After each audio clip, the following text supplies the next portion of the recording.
বসন্তের সময় এসে গেছি আর দেখো সাইডে কত সুন্দর অনুষ্ঠান হচ্ছে আর একটা পুরোটাই আগের দিন ফাঁকা ছিল না আজকে এটা পুরো এত সুন্দর আমরা এই সাইড থেকে দেখো এই সাইড থেকে ওই পাশে রোদ আছে তো দেখো তোরা আয় আয় আয় আয় থ্যাংক ইউ সো মাচ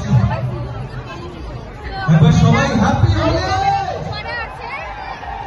একবার হ্যাপি হোলি কি বাত লাভলি লাভলি অডিয়েন্স আপনারা কেমন দেখেছি আমার কথা বলছি চার পাঁচটা অল্প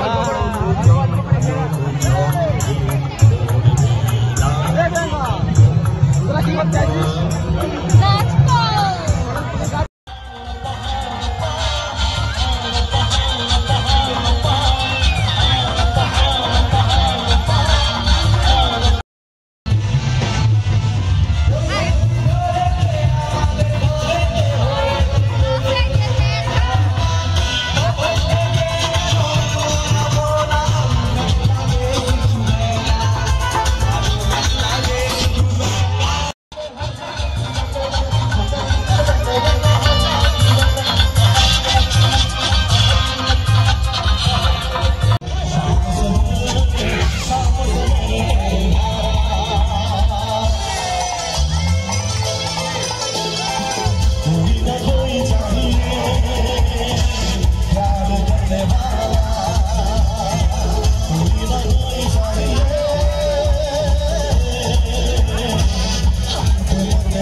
সামনে বাজছে ফুল